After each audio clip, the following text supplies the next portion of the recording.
So, hello friends, welcome to a lecture series on nonlinear programming. Now, the next topic is dynamic programming. So, what dynamic programming is and how it is useful to solve some nonlinear optimization problem, let us see in this topic.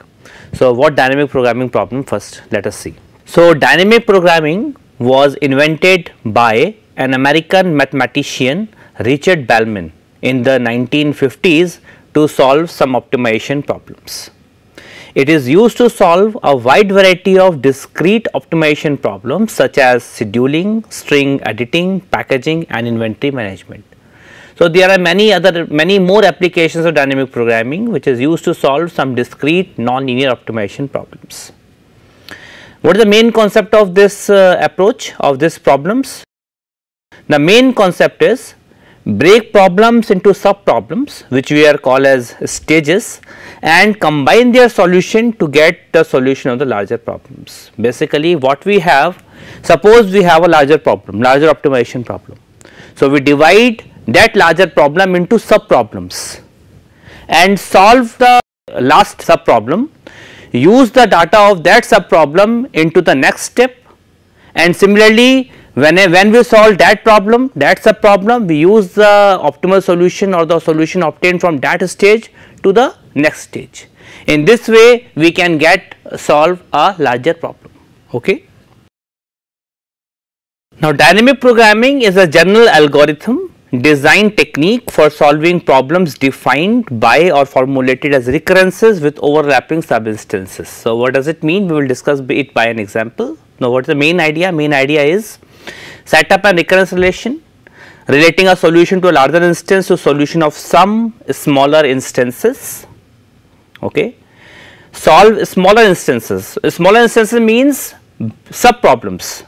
You break the problem into sub problems, solve smaller problems, record the solutions, record the solution of that sub problem or that small problem, and then extract solution and use it for the next table.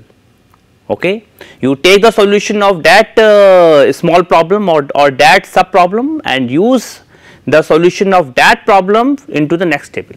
In this way we will get back to the solution of the larger problems. Okay. Now, how does it come? It comes from Bellman principle of optimality. What does it states?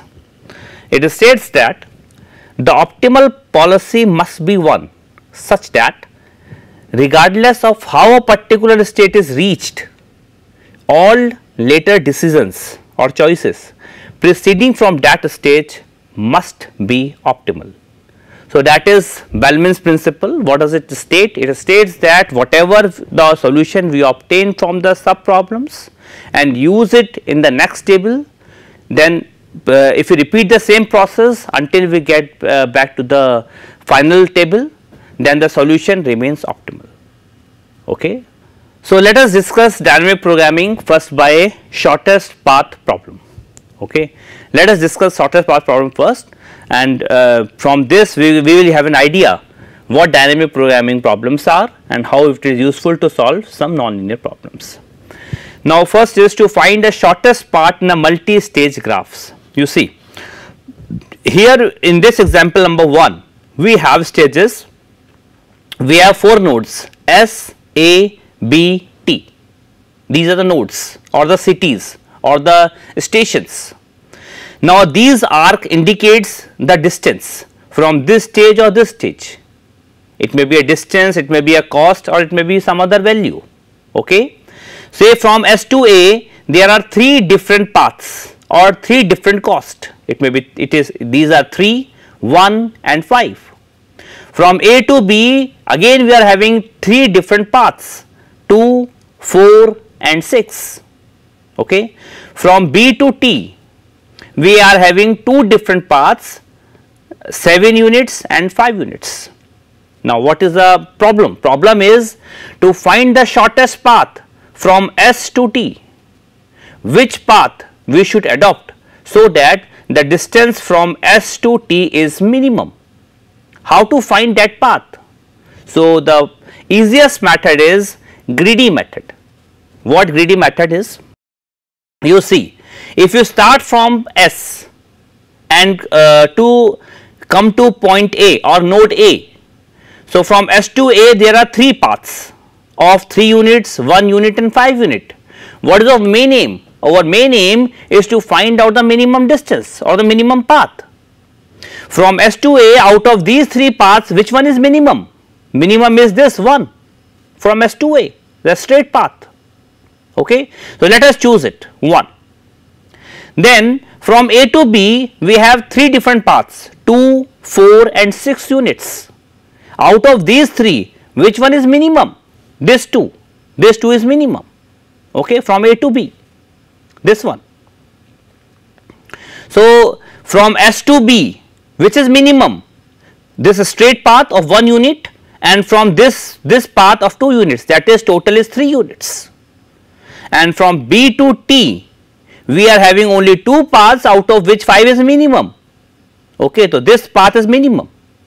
That means if a person want to travel from node S to node T, the minimum distance will be S to A, which is 1 unit, A to B, which is 2 units, B to T, which is 5 units. Total is 1 plus 2 plus 5, that is 8 units.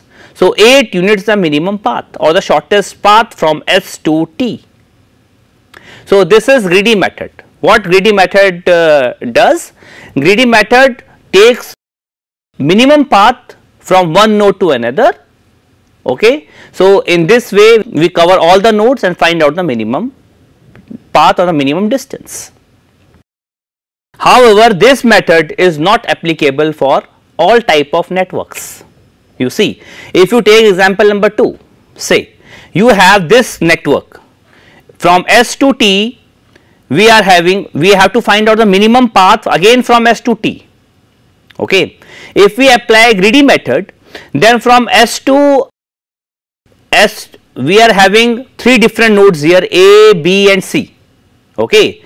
Which one is minimum? Which one is giving the minimum distance or the minimum path? This one, S to A. If we apply greedy method. Okay. Now we come to node A. From A to this stage, we are having A to D or A to E, only 2 paths. Which one is minimum? A to D is 4 units, A to E is 11 units, minimum is 4 units. Okay. That means from S to D, it is 1 plus 4, that is 5 units. Now from D to T, we are having only one path, that is 18 units. So, total will be 18 plus 4 plus 1, that is 23 by the greedy method. However, this is not the shortest path. If you see this path S, C, F, T, S to C 5 units, C to F 2 units and F to T 2 units, that is 5 plus 2 plus 2, that is 9 units. This is minimum, this is much lower than 23. So, that means greedy method fails here. That means greedy method may be applicable for some simple networks, but may not be applicable for complicated networks. So, how can we find out the shortest distance if we have a complicated network, if we have this type of problem? How to find out the minimum distance or the shortest distance from node A to node P or from node X to node Y? Okay. So, suppose we have this path. We have to find out the minimum path from node 1 to node 10 in the following network. Okay. Here is node 1, this is node 1 and this is node 10. We have to find out the minimum distance or the minimum path from this node to this node. So, how can we proceed for this problem? So, let us see.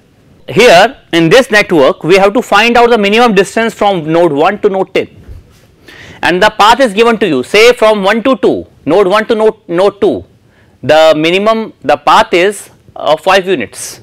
Node 1 to node 3, the distance is, path length is 7 units.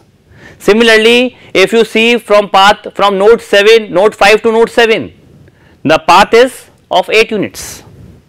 Okay. Now, how to find out the minimum distance from node 1 to node 10? So, we have 2 methods, either we can use backward recursion or we can use forward recursion. Suppose we use backward recursion. How can we solve? So, first is define certain terms. So, first is dij is the distance of the arc joining the nodes I and j. Suppose you want to find out suppose d26. D26 is the distance from node 2 to node 6, node 2 to node 6, the distance is 2 units. So, this is 2. Suppose D710 or D57, okay, D57 is the distance from the nodes 5 to node 7, it is of 8 units. So, it is 8. So, Dij simply stands for the distance from the node I to node j. Okay. Now, if you come to Fi, Fi is the minimum distance from node I to node 10. Okay. From node I to node 10. Suppose you want to find out F10, okay, F10, that means the minimum distance from node 10 to itself, that is 0, of course 0. Suppose you want to find out F9, F9 is the minimum distance from node 9 to node 10 as per definition of Fi. Fi is minimum distance from node I to node 10. If you want to find out F9, that means minimum distance from node 9 to node 10. From node 9 to node 10, there is only one path. So, the distance minimum is 9 only. Okay. F8, suppose you want to find out. So, F8 is what? F8 will be the minimum distance from node 8 to node 10. There is only one path here. So, it is of 7 units. Okay. Now, suppose you want to find out F3. Okay. F3 will be what? F3 will be the minimum path, minimum distance from node 3 to node 10. Now, from 3 to 10 we have to find out the minimum path. Okay. Now, 3 is connected to these two nodes 5 and 6. Okay. So, we can say that it is nothing but it is distance between 3 and 5 plus F5 and distance between 3 and 6 plus F6, and the minimum of these two will be F3. Of course, you see this is 3 5 plus F5, F5 will be minimum distance from 5 to 10, that will give the minimum, that will be a distance from 3 to 5, the minimum of these two, I mean distance between 3 and 5 plus F5, okay, distance between 3 to 6 plus F6, the minimum of these two will give the minimum distance from 3 to 10. Okay. So, in general, how can we define Fi? Fi, how can we define Xi? It is nothing but, or Fi, how can we define it? Fi, it is minimum of Dij plus Fj, okay, minimum over j. That will be the minimum, that will be give the Fi, the minimum distance from node I to node 10. Okay. Now, follow the same thing. What will be F7? Again, F7 will be minimum distance from node 7 to node 10. From node 7 to node 10, there is only one path. So, that will be minimum, that is 8 units. 8. Now, suppose you want to find F6. Okay. What will be F6? F6 will be minimum of, now from 6 to 10 we have first we have these 3 nodes, or 6 is connected to first with these 3 nodes and then with 10. Okay. So, first we find D67 plus F7, then D68 plus F8 plus then D69 plus F9. So, the minimum of these 3 will give F6, which is the minimum distance from node 6 to node 10. That is further equal to minimum of D67 is 6 and F7 is 8. D6 8 is 7 and F8 is 7. D6 9 is 4 and F9 is 9. So, it is 13, it is 14, it is 14. So, minimum is 13. Okay. So, from node 6 to node 10, the minimum path length is 13 units. And how we can travel, how can we get 13 from node 6 to node 10? You see, 13 we are getting over here. That means 6 to 9 and then 9 to 10, that is 4 plus 9 is 13. Okay, because 13, this 13 we are getting from this point and this is F9, that means 6 is connected to 9 and then 9 to 10. The 6 is connected to 9 and then 9 to 10, that is 4 plus 9 is 13. Okay, but we have to find from node 1 to node 10. Okay. So, in the same way we will move backward, and then we find F5, F5 again will be minimum of, it is D, again it is F57 plus F7, then D58, D58 plus F8, then D59 plus F9. It is equals to minimum of, what is D57? It is 8, F7 is 8, D58 is 7, F8, okay, D57, oh sorry, D58, it is 9, okay, so it is 9, and F8 is 7, it is 7, D59 is of 5 units plus F9 is 9, so it is 16 and 14, so minimum is 14. So, minimum distance from node 5 to node 10 is 14 units. Okay. Now, F4, we find F4. F4 will be minimum of, now from 4 to 10, first we have these two nodes, that is 5 and 6. So, you first find D45 plus F5 and D46 plus F6. D45 is distance between node 4 and node 5, that is 2.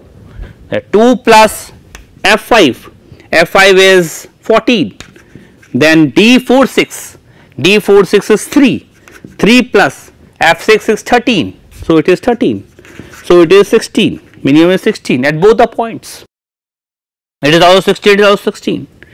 Now, similarly F3, okay, so F3 will be minimum of, this 4 plus F5. So, 4 plus F5, F5 is 14, so 4 plus 14, and then it is 5 plus F6. So, 5 plus F6, 5 plus F6 is 13, so it is 18. Okay. Now, what is F2? F2 will be equal to minimum of, now F2, it is 3 plus F5, first 3 plus F5, F5 is 14, so 3 plus 14, and then it is 2 plus F6, so 2 plus F6 is 13, so it is 13, so minimum is 15, minimum is over here. So, that means from node 2 to node 10, the minimum path length is 15 units. Now, finally F1, because F1 is to find out, F1 is a minimum distance from node 1 to node 10, this is to find out. Okay. So, F1 is minimum of, now F1, it is 5, this distance 5 plus F2, 5 plus F2, F2 is 15, and then 7 plus F3, F3 is 18, then 7 plus 18, and then 6 plus F4, 6 plus F4, then 6 plus F4 is 16, so it is 16. So, minimum of these 3 is, it is 20, it is 25, it is 22. So, minimum is 20. So, the minimum path length, from node 1 to node 10 is 20 units. What is the path of 20 units? Now, how to find that? You see, this is 20 units, which is a minimum distance, minimum path length from node 1 to node 10. We are getting this 20 over here, this is 20. Okay. Now this 15 we are getting from 2. So this 15 we are getting from here. This is F2. Okay, this is F2, this was F2, this was F3, this was F4. Okay. So this 15 we are getting from here. Now this 15 we are getting from here. Okay. Now this is minimum of this F2. Okay. This F2 minimum of 3 plus F5 and 2 plus F6. So it is F6. It is 2 plus F6. So it is F6. Okay. Now come to F6. F6 is here. This is 13. This 13 is over here. So first we move from 1 to 2. This is F2. Okay. First we move from 1 to 2, and then from 2 to 6, okay, and then from 6. Now 6, this 13 we are getting from here, and this is F9. From 6 we are getting to 9, and from 9 we are getting to 10. There is only one path, so that is this path. Now, so path is 1 to 2, then 2 to 6, then 6 to 9, and then 9 to 10. If you take this path, it is 5, it is 2, 5 plus 2, 7, 7 plus 4, 11, 11 plus 9 is 20. So that is the minimum path length is 20, and the path is 1 to 2, 2 to 6, 6 to 9, 9 to 10. So this is how for such networks we can easily find out the minimum path length from node 1 to node 10. Okay. Now this is backward recursion, because we started from node 10 and come to node 1. Now same lines, on the same lines we can also use forward recursion. We can let Fi as minimum path from node 1 to node I. If we define Fi like this, so instead of following as a backward direction, we will move in the forward direction. Okay. So same thing is given in the PPTs also. You see, there is a path length is 1 to 2, 2 to 6, 6 to 9, 9 to 10, and that we obtain from here F2, then F6, then F9, okay, and F9 is 9. From there we are getting, and this is forward recursion algorithm. Forward recursion algorithm, we define the minimum distance from node 1 to node j like this. And using the same concept, we can easily find out the path is 1 to 2, 2 to 6, 6 to 9, 9 to 10. So this is just an illustration that how can we solve such a complicated network using forward or backward recursion. But this is not a dynamic programming approach. So how can we solve this type of problem of shortest path using dynamic programming approach? So that we will see in the next lecture, that how can we solve such problems using dynamic programming approach. So thank you very much.